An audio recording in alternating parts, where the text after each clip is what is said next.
Detective Laura Hayes thought she knew what a routine house search looked like until the moment she stepped into 42 Maplewood Lane and discovered a hidden world of obsession, secrets, and danger lurking beneath its ordinary walls. Detective Laura Hayes had walked into countless homes over her 10 years on the force, but none had ever made her feel quite as uneasy as the house at 42 Maplewood Lane. From the outside, it appeared perfectly ordinary, a modest two-story home with freshly painted shutters, a well-manicured lawn, and the faint sound of children's laughter in the distance. A small bicycle lay abandoned near the curb, and a swing in the backyard swayed gently in the late afternoon breeze. Everything seemed almost too peaceful, too carefully curated, as if the house itself were silently warning her that appearances could be deceiving. Hayes had learned early in her career that it was often the quietest homes that concealed the most disturbing secrets. The tip had come in earlier that morning from a neighbor who claimed they had seen suspicious activity in and out of the residence, including frequent deliveries that didn't match any legitimate orders. Hayes had approached the call expecting a routine search, perhaps a minor theft or contraband hidden somewhere inside. She reminded herself to follow protocol, methodically observing each detail as she stepped through the front yard. The air was heavy with the faint scent of bleach, and the inside of the house smelled faintly of polished wood and something else she couldn't immediately identify, a metallic tang that made the back of her throat tighten. Every element of the house seemed carefully arranged to convey normalcy. The living room, pristine and almost sterile, displayed family photos and neatly stacked magazines. Even the furniture looked new, though the carpet bore faint stains that suggested a different story. A cracked picture frame caught her attention, hanging slightly crooked on the wall, and she made a mental note to check it later. Something about the imbalance felt deliberate, subtle, yet significant. It was the kind of detail that experienced officers like Hayes learned to notice, the kind that often separated routine searches from dangerous situations. As she continued through the main floor, Hayes' instincts intensified. The soft ticking of a clock echoed in the hallway, almost in rhythm with her own heartbeat, and the faint creak of the staircase above hinted at hidden spaces she hadn't yet seen. She paused briefly near the kitchen, noticing that all the cabinets were locked or sealed, their surfaces unnaturally spotless. Her intuition told her this house was more than it seemed. What had started as a routine search began to feel like the opening act of a story, with layers of secrets hidden behind its carefully maintained facade. Hayes knew, deep down, that this investigation would not end as quietly as it had begun, though the full extent of the danger remained concealed, waiting just beyond the threshold. Detective Hayes moved cautiously through the house, her flashlight cutting through the dim shadows cast by the late afternoon sun. Every drawer and cabinet was examined with meticulous precision, her fingers brushing over surfaces for hidden compartments or inconsistencies. At first glance, nothing seemed out of the ordinary, but her experience told her to trust her instincts. Something in the stillness of the home felt deliberate, almost rehearsed, as if someone had arranged it to hide more than just stolen goods. She noticed tiny details, a layer of dust disturbed in the corner of a shelf, faint smudges on the windowsill, and a small pile of receipts neatly stacked in the kitchen. Each element hinted at a careful, calculated presence. Her attention was drawn to a basement door tucked away at the end of a narrow hallway. Unlike the rest of the house, it appeared unusually sturdy, reinforced with a heavy metal lock. Hayes felt a jolt of unease. It was rare for a simple residential home to have such a fortified area, and her mind raced through the possibilities. She called for backup, her voice calm but firm, signaling the potential seriousness of the situation. As officers gathered around, an almost imperceptible scratching noise emanated from below, faint but persistent. It sounded deliberate, rhythmic, like someone or something was moving against the walls of the hidden space. With measured caution, the team forced the basement door open. Immediately, the sharp scent of damp concrete mixed with the metallic tang of something long stored hit them. The beam of Hayes' flashlight swept across the room, revealing an assortment of suspicious items, stacks of counterfeit bills, boxes of stolen electronics, and several small containers with unidentifiable substances. Her stomach tightened as she noticed the walls lined with photographs of neighborhood residents, some taken from outside their homes, others seemingly captured through windows. The images were meticulously organized, labeled, and dated, suggesting a disturbing obsession rather than mere coincidence. Hayes felt a chill run down her spine. What had started as a routine property search had escalated into something far more dangerous. The carefully maintained facade of normalcy inside the home was crumbling to reveal a pattern of surveillance and theft that extended beyond the immediate neighborhood. The basement wasn't just a storage space. It was a hub for meticulous planning, a hidden lair that spoke of a calculated mind watching and documenting the lives of unsuspecting people. Hayes knew this discovery was only the beginning, that the house held more secrets than anyone could imagine, and that the quiet suburban street outside masked a danger that had remained invisible until now. The discovery of the basement sent a ripple of tension through the team, but it was what came next that turned their unease into alarm. Behind a section of the basement wall, partially hidden by old boxes and discarded furniture, Detective Hayes noticed a faint outline that didn't align with the structure of the house. On closer inspection, she realized it was a false wall. Her pulse quickened as she signaled for the officers to help remove the obstruction. As they peeled away the boards, a narrow doorway revealed itself, leading into a cramped, dimly lit room no larger than a small closet. The air inside was heavy, damp, and tinged with a strange, musty odor that suggested someone had been living there, or at least spending significant amounts of time. Inside the hidden room, personal belongings were scattered across the floor: a worn jacket, old shoes, notebooks filled with dense writing, and scraps of paper with detailed observations of local residents. Hayes' eyes lingered on the notebooks, flipping through pages filled with meticulous notes, sketches of houses, and descriptions of daily routines.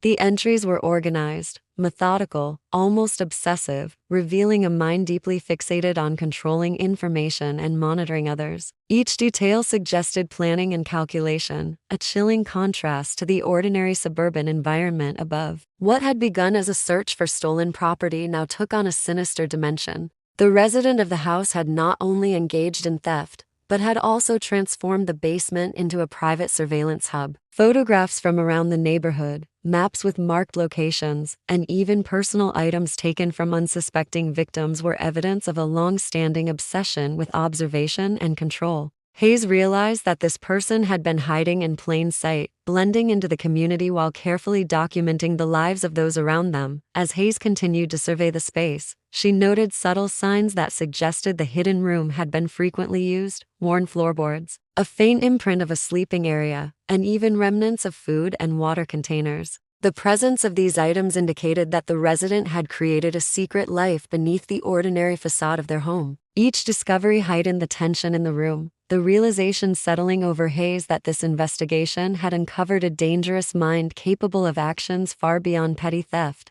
The quiet suburban street outside remained unsuspecting, its residents blissfully unaware that someone had been monitoring their every move. The routine search had become a window into a darker world, revealing that appearances could not be trusted and that ordinary homes could conceal extraordinary secrets. The hidden room had already revealed a troubling obsession, but the investigation was far from over. As Detective Hayes and the team continued examining the basement, they noticed a section of floor that looked slightly uneven. Kneeling down, Hayes pried at the loose bricks and discovered a concealed cavity beneath. Inside lay an arsenal of weapons, handguns, knives, and several homemade contraptions that suggested careful planning for potential violence. The sight sent a wave of unease through the officers, transforming the initial sense of discovery into a tangible threat. What had started as a routine house search had evolved into a confrontation with a dangerous, calculating individual.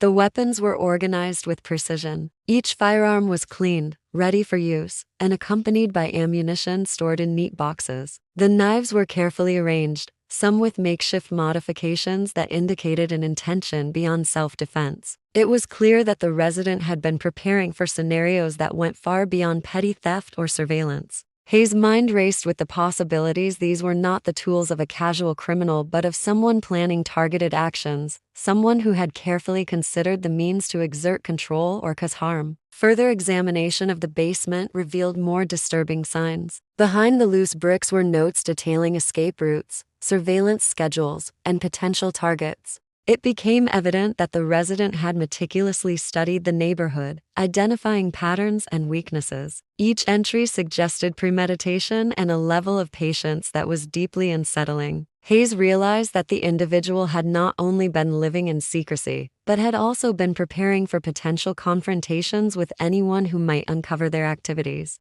The tension in the room grew with every discovery. Officers moved methodically, documenting the evidence, aware that even a small mistake could trigger unforeseen consequences. The quiet, ordinary house above seemed almost to mock them, its serene exterior hiding the dangerous intentions lurking beneath. The arsenal, the notes, the surveillance, each element painted a chilling portrait of a person capable of calculated violence. Hayes felt the weight of responsibility pressing down on her. The discovery was more than just a crime scene, it was a preventive measure. Had the search not occurred, the suburban neighborhood could have faced serious danger, all while remaining blissfully unaware. By the time the team secured the basement, it was clear that this investigation would not be forgotten. The residents' careful planning, combined with the hidden arsenal, painted a picture of a life shrouded in secrecy and menace. The quiet street outside remained unchanged, but inside the walls of 42 Maplewood Lane, a dangerous truth had been uncovered, one that would leave an indelible mark on everyone involved. The arrest of the house's resident marked the end of a tense and unnerving investigation,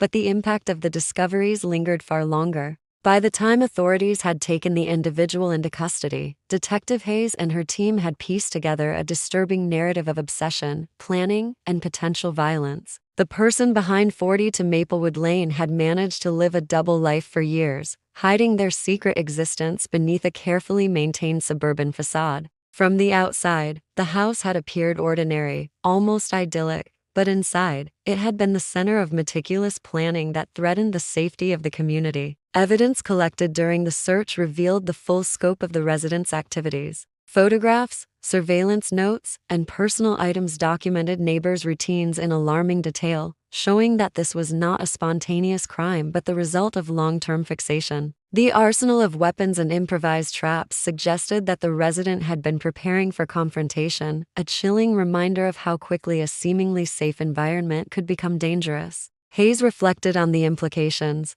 Had the routine search been delayed, the consequences could have been catastrophic. The investigation had prevented a tragedy without the community ever realizing how close they had been to danger. Authorities continued their work over the following days, sorting through the stacks of evidence, analyzing notebooks, and piecing together timelines. Each item told a story of secrecy and careful calculation. The residents' meticulous habits, combined with a seemingly normal exterior, had allowed them to evade suspicion for years. Hayes couldn't shake the thought that ordinary life had masked extraordinary darkness, and that sometimes the most benign appearances could hide the most unsettling truths. The neighborhood remained unaware of the full extent of the threat that had lurked among them, leaving an eerie sense of vulnerability that would take time to fade. The case became a cautionary tale within the police department. Hayes shared her experiences during briefings, emphasizing the importance of trust in instinct and careful observation. The incident at Maplewood Lane served as a stark reminder that no house, no matter how ordinary it seemed, could be judged solely by appearances. Routine searches could turn into life-altering discoveries in an instant, and the consequences of overlooking small details could be catastrophic. For Hayes, the investigation left a lasting mark. The quiet suburban street that had seemed so calm and familiar was now a place she viewed with vigilance. The knowledge of what had been hidden within 42 Maplewood Lane reinforced a sobering truth. Danger often hides where it is least expected, and the work of law enforcement is as much about seeing the unseen as it is about enforcing the law. The house might now be empty and secured, but its secrets remained a reminder of how quickly ordinary life could mask extraordinary peril.